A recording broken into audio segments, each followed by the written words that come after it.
मुंबई में रहना है, मराठी बोलना सीखना चाहिए। ये हम लोगों की कर्म भूमि है। आपकी जो बात को मैं मराठी समझ रहा हूँ, इतना भी मेरे लिए बहुत बड़ी बात है, जिसको मराठी आता ही नाही है। एखादा इन्सिडेंट घडतो पण देखिए, याचा अर्थ मैं- का सगळेच महाराज सुटतील असा प्रकार होत नाही ना. ये मी मेरठमध्ये आहे, ज्या ठिकाणी काही दिवसांपूर्वी मनसैनिकांनी एका व्यापाऱ्याला चोप दिला होता. घटना अशी घडली की तो जो व्यापारी होता तिथं एक व्यक्ती ग्राहक म्हणून गेला होता, म्हणजे काही खरेदी करायला गेला होता. तो मराठीत बोलत होता. त्यावेळी तो व्यापारी बोलला की तुला हिंदी येत नाही का, मराठीत का बोलतोय. त्यावरून त्यांचं वातावरण झाली, वाद झाला. ते प्रकरण मनसेपर्यंत पोहोचलं. मनसेची लोक आली, मग त्यांनी त्याला विचारलं. तो बोलला मी मराठीत बोलणार नाही. त्यावरून त्याला चोप दिला गेला. त्याच पिरियडमध्ये आज राज ठाकरेंची सभा झालेली आणि इथं समोरच त्या व्यापारी दुकानाच्या व्यापाऱ्याला मारहाण झाली होती. त्यानंतर व्यापाऱ्यांनी दुकान बंद ठेवून एक मोठा मोर्चा काढला होता आणि नंतर मनसैनिकांनी त्यानंतर मराठी एकीकरण समितीने मोर्चा काढला होता. त्या मोर्चाला परवानगी नाकारली, पोलिसांनी धरपकड केली, एक कार्यकर्त्यांना मध्यरात्री उचललं गेलं.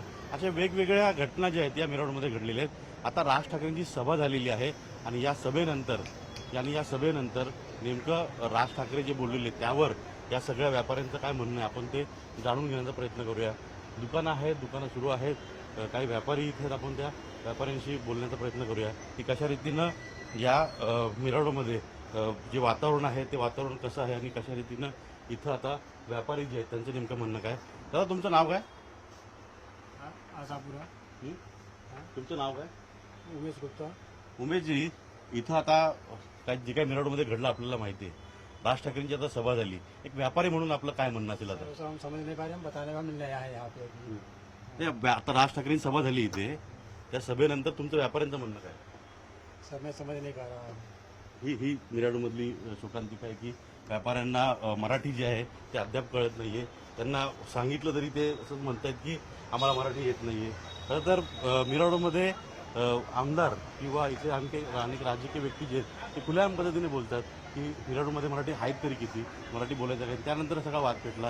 हे काका आपल्यासोबत. काका व्यापारी आहात तुम्ही, तुमचं नाव सांगा. तुमचं नाव ना, मैं वो समझा नहीं क्या तुमचं नाव ना. नूरुद्दीन. नुरुद्दीन. राज ठाकरे इथे आता आले होते, त्यांची सभा झाली.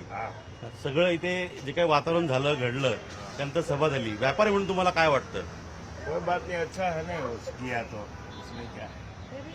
लेकिन मराठी बोलना ही चाहिए. हाँ, बोलना चाहिए. अब मैं तो अभी नया हूँ, गांव से आया हूँ, बराबर. तो अभी हमारे सब वो मथारे वाले हैं ना, उधर नायगांव भी रहता था चिंचोटे पे, अभी आया इधर. हे बघा, यांनी पण तेच सांगितलं की आम्ही आहे. तर मुळात हाच प्रश्न आहे. काही सामान्य नागरिक इथे फळ घ्यायला देखील आलेले आहेत. आपण त्यांना घेऊया. दादा तुम्ही मेरठचे रहिवासी आहात, मेरठमध्ये नाही आहात तुम्ही. विचारल्यावरती थेट उत्तर अशी मिळतात की हे काका इथे काहीतरी फळं घेतात. काका तुम्ही मेरठचे रहिवासी आहात? हाँ? ओके. माजी क्या बताओगे, आज इधर राज ठाकरे का इधर रैली हुआ, तो क्या लगता है आपको किस तरह से अभी माहौल है यहाँ पे, क्या होना चाहिए व्यापारी और लोगों में संबंध? देखिए, जिसका जो लैंग्वेज है वो तो अपनी लैंग्वेज से बोल रहे हैं, पर फिलहाल अपने इंडिया में तो हिंदी ही सबसे ज्यादा मेन है. तो कोई लैंग्वेज को लेकर मतलब बात को बढ़ाना अच्छी बात नहीं है.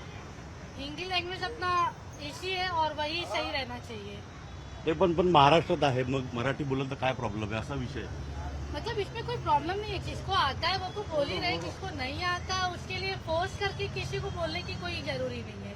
ये क्या अभी क्या किसी को मारोगे? अभी यहाँ पे राज ठाकरे आए थे, उनकी रैली हुई. उन्होंने कहा कि अगर मराठी नहीं आती तो सीखो. हाँ, लेकिन मराठी जो बोलना पहले के लोग हैं जिनको नहीं आता, जो नहीं पढ़े लिखे हैं, वो कहाँ से कैसे सीखेंगे.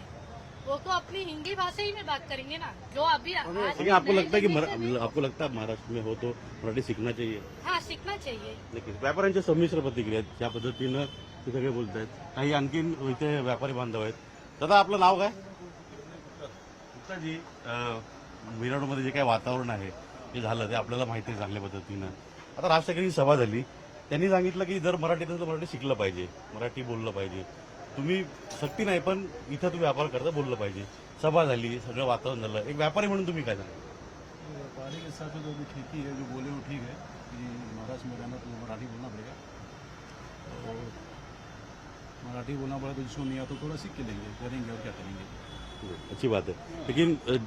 लेकिन ज्या पद्धतीनं सांगितलं जातं की काही असे व्यापारी आहेत की आम्ही मराठी बोलणारच नाही, मग त्यामुळे वातावरण चिघळतं, तर त्याला त्याच काय बोलतो?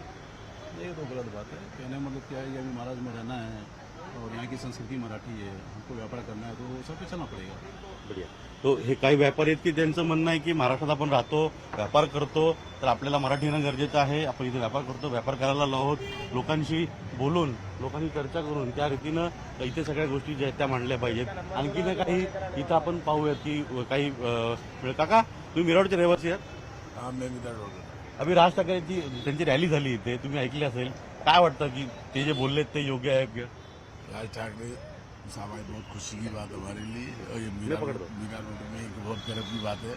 राज ठाकरे वहाँ से बम्बई से चल के आए. राज ठाकरे को आज से नहीं, मैंने 32 साल पहले मेरी दुकान पे पानी पूरी खा के आए चौपाटी पर, गिरगांव चौपाटी. पण मग इथे जो मुद्दा आहे की मराठी आम्ही बोलणार नाही, आम्हाला व्यापार करायचा आहे, मराठी कुठेतरी आली पाहिजे. ते म्हणतात की तुम्ही मराठी शिका. देखो बम्बई में रहना है, मराठी बोलना सीखना चाहिए.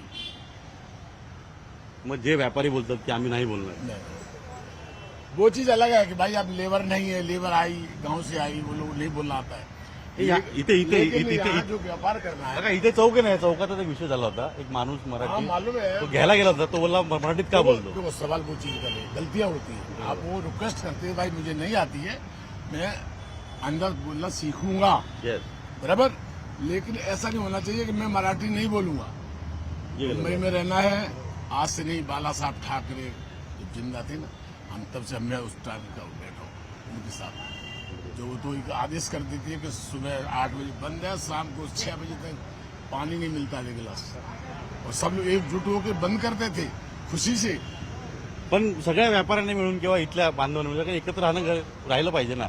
येत नाही शिकलं पाहिजे, बोलता येत नाही बोललं पाहिजे. एक साथ रहना चाहिए. एक साथ रहना चाहिए, मराठी सीखना चाहिए. बम्बई में रहना है, बम्बई की एक कर्म भूमि है, ये हम लोगों की कर्म भूमि है. बोलिए. मेरा नाम मनोज पाठक है. मैं बिहार से बिलोंग करता हूँ और 17 साल से मुंबई महाराष्ट्र में रह रहा हूँ. देखिए, भाषा सीखना, कोई भी भाषा सीखना गलत नहीं है, लेकिन सामने वाले की खुद की भी इच्छा होनी चाहिए, उसका इंटरेस्ट होना चाहिए. जबरदस्ती तो आप किसी के ऊपर अपनी भाषा बोलने पर भी नहीं थोप जा सकते. मैं बिहार से हूँ, मैं अपने घर में भी हिंदी भाषा में ही बात करता हूँ. तो क्या आप बिहार के लोग मुझे बाइकआउट कर देंगे, बोलेंगे भाई इसको बिहारी मत मानो, ये बिहार का होकर बिहारी नहीं बोलता है. लेकिन अभी राज ठाकरे यहाँ इथे आले होते, त्यांनी एक मुद्दा मांडला की गुजरातमध्ये असाच बिहारी आणि गुजराती वाद झाला होता.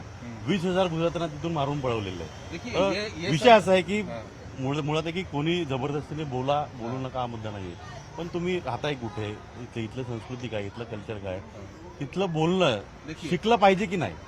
सीखना जरूर चाहिए. अभी मेरे को मराठी बोलना नहीं आता है, लेकिन अभी आस्ते आस्ते मैं मराठी पढ़ लेता हूँ. अगर कुछ लिखा रहता है ना, उसको पढ़ लेता हूँ, समझ लेता हूँ. अगर सामने अभी आपने मराठी में मुझसे बात किया, मैं आपकी बात समझ गया, तो आपकी जो बात को मैं मराठी समझ रहा हूँ, इतना भी मेरे लिए बहुत बड़ी बात है. जिसको मराठी आता ही नहीं है, तो मैं आप बोल रहे हो वो समझ रहा हूँ, बस मुंह से निकल नहीं पाता. अभी इंग्लिश में हम कई चीजें होते हैं जो बोल नहीं पाते हैं, लेकिन समझ लेते हैं. ये टेक्निकल प्रॉब्लम्स होता है. अब रही गुजरात की बात, लेकिन और दूसरे स्टेट की बात, पण ये ऐका ना, politics- यालाच घेऊन मग वाद होतो. आता इथलाच व्यापारी होता, तो म्हटलं की मी मराठी बोलणारच नाही. कुछ चीजें अगर जबरदस्ती वाली है या दादागिरी वाली है, तो मैक्सिमम चीजें इसमें पॉलिटिक्स इन्वॉल्वमेंट भी है. कोई चीज होता है, लड़ाई झगड़ा गाली गलौज, कौन सा शहर है, कौन सा एरिया है जहाँ पे तुमचं नहीं काय होता म्हणणं है, आहे? है ना. नाही, माझं मत असं आहे की पूर्ण मराठी व्हायलाच पाहिजे, मराठीमध्येच बोललं पाहिजे. कारण तुम्ही बघा, महाराष्ट्रात राहता म्हटलं तुम्हाला मराठी आलं पाहिजे, गुजरातमध्ये आता गुजराती बोललं पाहिजे तुम्हाला, युपीमध्ये तुम्हाला हिंदी बोलता आलं हा, पाहिजे. तुम्ही बिहारचे आहेत ना? बिहारमध्ये पूर्ण हिंदी बोलतात. हाँ, हिंदी बोलते हैं. आज लोग खुश होकर बोलते हैं हिंदी, कि उनको अपनी भाषा के अलावा भी हिंदी भाषा बोलना आता है. मी पण बिहारला गेलो होतो, बऱ्याच वेळा गेलोय. लोक हिंदी शुद्ध बोलताना मी कधी पाहिलं नाही. देखिए, बोलना- तुमची बिहारी जी असे कुठली अवधी वगैरे सुनिए भाषा आहे त्यामध्ये बोलतो. बोलना हर किसी भी राज्य में चले जाइए, अपने राज्य की भाषा हर किसी के लिए सर्वप्रथम रहता है. और मग ये इथल्या लोकांचं पण हेच म्हणणं आहे की ये आमची होना भी भाषा चाहिए. सर्वप्रथम आहे, त्या भाषेत बोललं पाहिजे. नाही, बरोबर. आपली इथली भाषा आहे ना, ह्या भाषेत तुम्ही बोललो पाहिजे. काय कोणी मारून बुटकून तुम्हाला जबरदस्ती कोण अभी करत नाही की हम- मारत नाही की अभी माणसाला एक बात दररोज बताइए, उठले की हमारे- मारत सुटले, असा प्रकार नाहीये ना. एखादा इन्सिडेंट घडतो, पण घडतो आम्ही असं नाही म्हणत नाही, अभी पण देखिए, याचा अर्थ मैं- की सगळेच मारत सुटतील असा प्रकार होत नाही ना. ये देखिए, जसं मैं आता हिंदी 17 सिरियलमध्ये साल से दाखवलं रह रहा होतं, हूं. हाँ. याच्यावर दाखवलं होतं. काका, आज राज ठाकरे आले होते इथे, तुम्ही भाषण ऐकलं असेल त्यांचं. मराठी येत नसेल तर शिका, बोला, पण बोललं पाहिजे हे त्यांचं म्हणणं होतं. पण बोलला पाहिजे, पण असा पण आहे की त्याला टाइम द्यायला पाहिजे. काका, पण इथे शिकायला. आता तुम्ही मराठीत बोलताय, इथे अशा अनेक लोक आहेत की जे 40-40, 50-50 राहतात, पण ते अजून पण मराठी शिकत नाही. बाळपणापासून मी तांदूळ आणि तिथे राहत बरोबर आहे, तुम्ही मराठी बोलताय. माझा प्रश्न आहे की बरीच अशी मंडळी आहे जी 40-50, 2-3 पिढ्या गेल्या, पण तरी ते हिंदी बोलत नाही किंवा शिकत नाही. आपल्याला कसं माहिती पडणार ना? तुम्हाला बी कसं माहिती आहे किती पिढी आहे त्याची, असं आहे. तिथे झालं ना, हा जो टाइम इथला पाहिजे असा माझा खयाल आहे, विचार. वेळ पाहिजे, हा, वेळ पाहिजे. पण शिकलं पाहिजे. हा, शिकला तो पाहिजे, थोडा थोडा ट्राय करायला पाहिजे ना. शेवटी आपण इथे व्यापार करायला आलेलो आहोत, पोट पाणी भरायला आलेलो आहोत. आपण सगळ्या गोष्टी नीट सांभाळून घेतल्या पाहिजेत. आणि नाही, इथे तुमच्या गव्हर्नमेंटमध्ये पण सगळे मराठीच चालते ना, असं आहे. तर त्यासाठी ते शिकायला पाहिजे. शिकायला पाहिजे. काका, तुम्ही काय सांगाल? मी एकच सांगतो, मराठी यायलाही पाहिजे, कारण की तुम्ही महाराष्ट्रामध्ये राहता. महाराष्ट्रामध्ये मराठी यायलाच पाहिजे. तुम्ही साऊथमध्ये जा, तिथे तुम्ही हिंदी बोलणार इल्ला, इंग्लिश बोलणार ओके, पण महाराष्ट्रामध्ये असं नाही. महाराष्ट्रामध्ये तुमचं नाव आहे का? सायकल. काका, तुम्ही उदाहरण दिलं दक्षिणचं. माझा अजून एक तुम्हाला प्रश्न आहे की जर कोणी बोलत असेल मला मराठी येते, मला शिकायचंच नाही, मग त्याला उत्तर कसं द्यावं? त्याला उत्तर असं आहे की त्याला प्रेमासाठी समजायला पाहिजे की तुम्ही शिका, टाईम लागणार. मी 50 वर्षापासून महाराष्ट्रामध्ये आहे.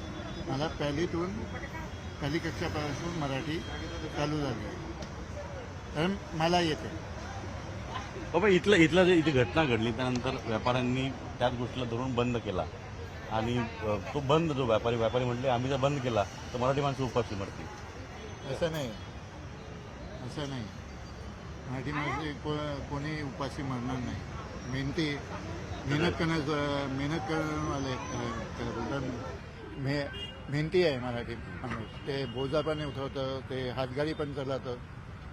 म्हणजे सगळेच काम करायला आलेले आहेत, सगळे पोट भरायला आलेले आहेत. पण आपण राहतो कुठे, आपण आहे कुठे, आणि आपण इथं काय करतोय लोकांशी बोलताना. जर इथे जर बहुभाषिक लोक जर मराठीत आहेत, महाराष्ट्रात राहतो, तर त्या अँगलने मराठी का बोललं पाहिजे नाही, हा मुद्दा जो आहे तो राष्ट्रपतींनी सांगितला. व्यापाऱ्यांचं म्हणणं जे आहे ते एकंदर सगळ्यांचं ऐकून घेतलं. त्यांचं म्हणणं आहे की आपण इथे व्यापार करतो, बरेच वर्ष व्यापार करतोय, ग्राहक आला असेल, तुम्हाला मराठी समजत नसेल तर तुम्ही त्याच्याशी बोलण्याचा प्रयत्न करा किंवा शिकण्याचा प्रयत्न करा, पण येतच नाही हे चुकीचं आहे. त्यातला जे इथले मिरवडचे जे व्यापारी आहेत त्यांचं म्हणणं, काही नागरिक आहेत त्यांचं म्हणणं, त्या अशा पद्धतीच्या प्रतिक्रिया ज्या आहेत त्या आता मिरवडमधून येऊ लागलेल्या आहेत. Video journalist Ramesh Bhatt, Ajit Mandhare, news 18 Lokmat, Mira road.